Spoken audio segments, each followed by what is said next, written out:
Hey everybody, hope you're having an amazing day. Welcome back to the channel. Let's begin with part 2 of what if Bardock became a Super Saiyan God.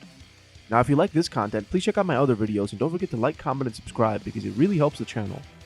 Now despite the fact that King Cold and Frieza have only been training for about a month, the Saiyans don't really know what they're in for, and Bardock takes on Frieza while the other Saiyans battle King Cold.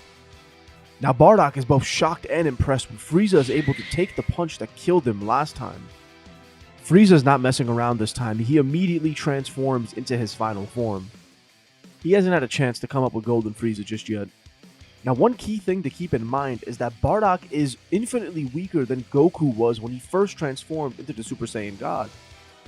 So while his God form is insanely overpowered at this point in the story, it's nothing compared to Goku and Vegeta's in Super. And Frieza, with only 4 months of training, was able to match Super Saiyan Blue. So with just 1 month of training, the match between Final Form Frieza and Super Saiyan God Bardock is infinitely closer. The two fight to a near stalemate. Meanwhile, King Cold is having a much easier job with his Saiyans, swatting away both Nappa and Raditz, mocking the Saiyans for their stupidity. They were always useless monkeys, but instead of being destroyed in one shot, now they'll be destroyed one by one. King Vegeta yells out that the Saiyans will no longer be their slaves as he launches an onslaught at Cold. King Cold laughs before unveiling his transformation. Final Form Cold is way above the King and his son. Cold begins to laugh as he points his finger at King Vegeta's head, but then he shoots it past, killing the prince. King Vegeta turns around and runs to his son's lifeless corpse, and he snaps, and this was Cold's mistake. He underestimated the Saiyans' rage and their hatred for him. The king screams in a fury as his energy skyrockets. Flying towards Cold, he transforms into a Super Saiyan. This fight is now over. Super Saiyan King Vegeta dismantles Cold, tearing him literally limb from limb before joining Bardock in his fight against Frieza. And while his power level is nothing to match Bardock's or Frieza's, it is enough to help turn the tide of the battle. Super Saiyan God Bardock and Super Saiyan King Vegeta team up, destroying Frieza. With the two of them, he doesn't stand a chance. It is the hardest fight of their lives, but at the end, the Tyrant family's reign of terror is over. Frieza and Cold are no more. With the prince dead, Bardock reminds King Vegeta that they can go back to Namek and bring him back to life. The king picks up his son's corpse before silently making his way back to the ship. On Namek, after seeing Vegeta's lifeless body and how broken King Vegeta is, the Namekians allow him to bring his son back. This is because they feel responsible. If they had resisted King Cold, this never would have happened. Once Vegeta is revived, Bardock decides that it's time for him to go to Earth and pick up Kakarot. He will take Raditz and Guinea with him. And as the Saiyans get ready to depart, two strange beings arrive. Supreme Kai Shin and Kibito approach Bardock and ask him if he's the Super Saiyan God that defeated Frieza. Bardock doesn't know what the hell they're talking about and tells him he is the one who killed Frieza, twice now. But he doesn't know anything about a Super Saiyan God. Shin requests if Bardock will come with them to their planet as they have some questions they need to ask him about how he acquired this power. They also request that King Vegeta join them.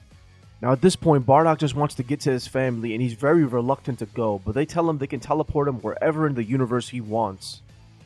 This eases him and he agrees, telling them to hurry this up. King Vegeta, Prince Vegeta, Raditz, and Bardock go with the Kais while Nappa returns back to planet Vegeta, alongside the other Elite Saiyans that joined them on this incursion.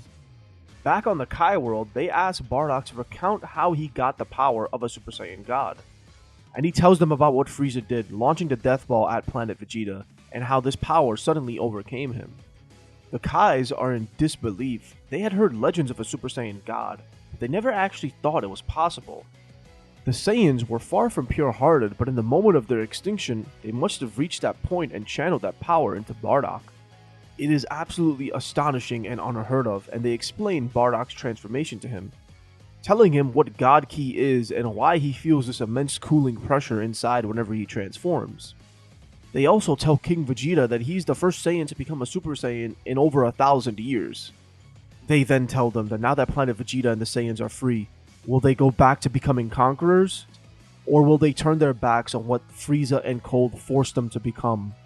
Warning them that if they continue their destructive ways, destruction will come for them, as their new power could threaten the balance of the universe.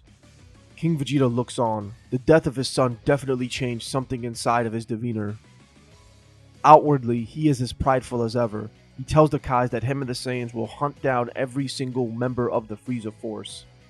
They will not rest until they are all dead. As far as conquering planets, that chapter in their history is done. For the first time in a long time, his people are free, and they don't want to take that for granted. Now the Kais are very relieved to hear this, and King Vegeta asks Bardock if he will accompany them in destroying the Frieza Force remnants, before he goes and picks up his son.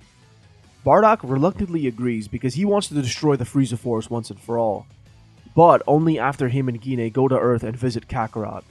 He wants to make sure his son is okay. The king agrees and allows Bardock to go. He also realizes that he's going to need more powerful warriors to train the Saiyans with. He can't rely solely on Bardock anymore. He's become unimaginably strong, and he decides he needs to correct the mistake he made. The king travels to Vampa with his elite guard, recruiting Broly and Paragus back into the fold of the Saiyans. Now Paragus is still pissed off, but since he was exiled for a relatively short amount of time compared to canon, it's not as bad as it was. And with the Saiyans near extinction and the king's offers to personally make amends for his mistake, Paragus is willing to hear him out. The king offers for Broly to train alongside his son to help him control his power, allowing Broly to be the Saiyan elite warrior he was meant to be.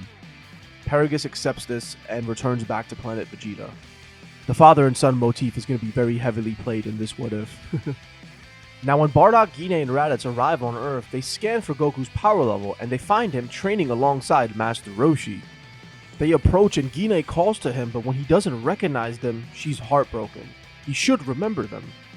They tell Goku the truth of his Saiyan heritage and that they are his parents, telling him that they had to send him away because of what Frieza was going to do to the Saiyans. Goku is happy to have family, and knowing how strong his dad is actually makes him want to train even harder. He's currently training for the World Martial Arts Tournament, and that's the only thing on his mind. Now, despite telling the king that this was merely a visit, Bardock actually wants to bring Kakarot back with him, and he offers his son to join him. Now, Goku wants to go, but he still has to finish training on Earth. He still has things he wants to accomplish here. Goku elects to stay behind, and he tells his dad that the next time he comes to visit him on Earth, he will be stronger. Guinea actually wants to stay behind as well. She's not much of a fighter anyways, and she wants to spend time with her son. Raditz cries in the corner. And now with this, it allows OG Dragon Ball to progress mostly uninterrupted, and Goku is able to become the man he was supposed to be. He's actually much stronger than canon because Guinea is with him, and with his father's power as a motivator, he knows truly how strong he could get. Bardock and Raditz return back to Planet Vegeta, and the Saiyans begin hunting and destroying the Frieza Force. And while on this mission, they run into the Galactic Patrol. Most of the Saiyans still live for battle, so the transition into working with the Galactic Patrol just makes sense. They get to fulfill their basic Saiyan urges while also making the universe a safer place. It actually works out perfectly for what King Vegeta wanted for the Saiyans. Now one thing, as far as transformations go, a lot of Saiyans do not have the power level required to become a Super Saiyan. But many of the Saiyan elite, the ones that have been training alongside Bardock and the King, have been able to achieve it. There is literally an army of golden-haired warriors, and with the Saiyans understanding Zenkais more thoroughly, sparring and healing continues to raise their power exponentially. Now the process of liberating the universe from the Frieza Force actually takes much longer than expected, because Frieza's empire has literally spread all over the universe. Even with the Galactic Patrol's assistance, it still takes years to liberate them. And throughout this time, the Saiyans get viewed more like their Universe 6 counterparts, liberators rather than conquerors. And growing up like this, Vegeta and Raditz become much more like Vegeta was in Dragon Ball Super. Getting killed really humbled the prince. But the last of the planets get liberated shortly after the end of OG Dragon Ball, and Bardock makes his way back to Earth, accompanied by Raditz and the prince this time, who was sent on a very important mission by his father. Bardock senses Goku's power and lands near his house, where Goku is training. The father and son greet once again after years. Goku's grown up to become a man. But with that being said, guys, we're going to end this part off right here. I really hope you guys like this scenario. Please comment below what you guys think is going to happen next. And I really hope you guys are enjoying this scenario. It kind of has a goofy premise, but to be honest, I think there's a lot of cool storytelling potential here. But please let me know what your guys' favorite part was in the comments down below, and don't forget to hit subscribe for more. Peace.